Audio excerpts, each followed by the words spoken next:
سلام بچه‌ها، امیر سربازم و در این آموزش قصد دارم که بلندر رو از مبتدی تا پیشرفته در گرایش انیمیشن سازی بهتون آموزش میدم. چرا میگم گرایش انیمیشن سازی؟ این یعنی اینکه مثلا اگه بخواید یه مدل رئال رو کار بکنید یا هر چیز دیگه کار کنید نمیتونید. نه، میتونید، همه کارا رو میتونید انجام بدید.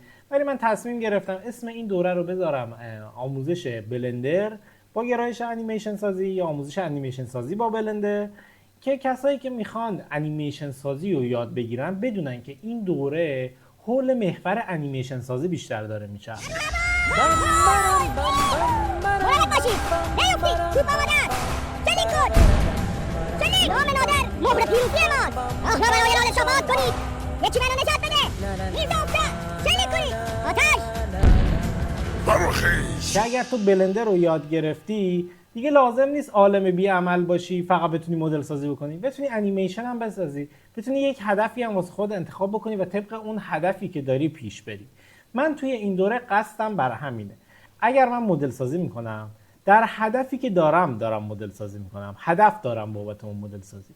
اگر انیمیت دارم یاد میدم هدف دارم بابت انیمیت کردن. اگر نورپردازی رو به شما آموزش میدم بازم هدف دارم. هدف من چیه؟ هدف من اینه که به یک انیمیشنی در انتهای این دوره برسیم. اگر مدل سازی میکنیم مدل سازیمون الکی نباشه.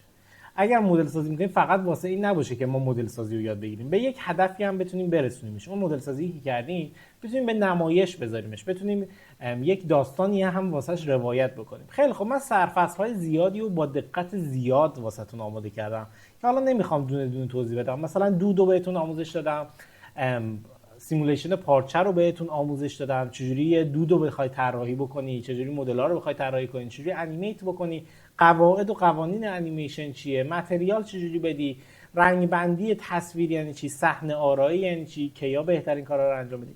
حالا دیگه وارد زیاد نمیشم، اما اینا رو بهتون با دقت زیادی سرفصلا رو واسهتون درآوردم فقط به یک دلیل، که آموزش ما خیلی کند و کشدار و اضافه گویی نشه داخلش که شما رو خسته بکنه و از اون طرف هم کمگویی نشه که یه سری چیزا فراموش بشه.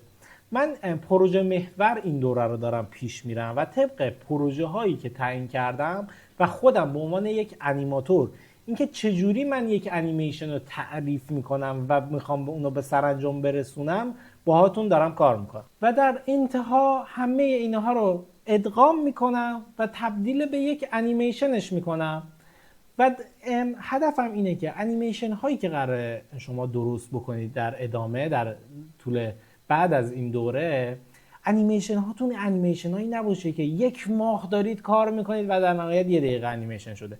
من ترفندهایی تو این دوره بهتون آموزش میدم که شما با کمترین زمان و کمترین انرژی بهترین نتیجه رو بگیرید.